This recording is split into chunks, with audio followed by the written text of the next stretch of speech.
તે સામે આવી છે। અન્ય પણ તસવીરો સુરતથી સામે આવી રહી છે। ભારે વરસાદથી ઠેર ઠેર પાણી ભરાયા છે। સિટી લાઇટ રોડ પર વરસાદી પાણી ફરી વળ્યા છે, જેના કારણે લોકોને ભારે મુશ્કેલીઓનો સામનો કરવો પડી રહ્યો છે। વરસાદના કારણે સર્વિસ રોડ પાણીમાં ગરકાવ થઈ ગયો છે। વાહન ચાલકોને હાલાકી ભોગવવી પડી રહી છે। લોકોને પારાવાર મુશ્કેલીમાંથી પસાર થવું પડી રહ્યું છે। પાણી નિકાલની કોઈ જ વ્યવસ્થા ન હોવાથી લોકો મુશ્કેલીમાં મુકાયા છે। તસવીરો આપ જોઈ રહ્યા છો સિટી લાઇટ વિસ્તારની, કે જ્યાં પાણી ભરાવાના કારણે વાહન ચાલકોને મુશ્કેલીઓનો સામનો કરવો પડી રહ્યો છે। ટુ વ્હીલર ચાલકોના વાહનો રસ્તે બંધ થતા નજરે પડી રહ્યા છે અને આજે દિવસ દરમિયાન હજી પણ ભારે વરસાદની આગાહી કરવામાં આવી છે। આ પાણી જે રસ્તા પર ભરાયેલા જોવા મળી રહ્યા છે, તેનો નિકાલ હજી સુધી થયો નથી। સુરતમાં આજે વહેલી સવારથી રેડ એલર્ટના પગલે ભારે વરસાદ પડવાના કારણે અનેક વિસ્તારોમાં વરસાદી પાણી ફરી વળ્યા છે। હાલ જે આપણે ઊભા છે સુરતનો સિટી લાઇટ વિસ્તાર છે અને સિટી લાઇટ વિસ્તારનો જે સર્વિસ રોડ આવેલો છે તે પાણીમાં હાલ ગરક થયો છે।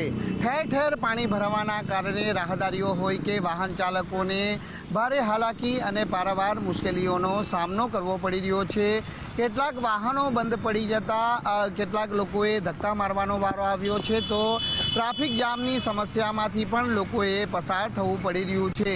માત્ર સિટી લાઇટ વિસ્તાર નહીં, પરંતુ શહેરના અનેક નીચાણવાળા વિસ્તારો હોય કે પછી રસ્તાઓ હાલ પાણીમાં ગરકાવ થયા છે અને તેને લઈને લોકોની હાલાકીમાં વધારો થયો છે। જોકે પાણી ભરાવાની સ્થિતિના પગલે ટ્રાફિક જામ થતાં વાહનોની લાંબી કતારો પણ છે તે હાલ જોવા મળી રહી છે।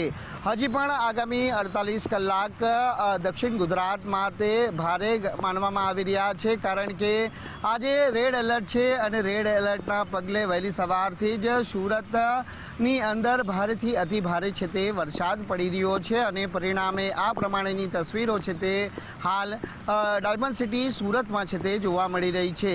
મહત્વની વાત છે કે ગત રોજ પડેલા ભારેથી અતિ ભારે વરસાદના કારણે કેટલાક વિસ્તારો છે તે બેટમાં ફેરવાયા હતા અને ફરી જ્યારે આજે મેઘરાજાએ પોતાની ધુવાધાર ઇનિંગ બોલાવી છે, ત્યારે શહેરના જે માર્ગો છે તે હાલ વરસાદી પાણીમાં ગરકાવ થયા છે। એટલે પાણી ભરાવાની સ્થિતિ સર્જાઈ રહી છે, પરંતુ પાણીની નિકાલની યોગ્ય વ્યવસ્થા ન હોવાના કારણે લોકોની હાલાકી વધતી જોવા મળી રહી છે।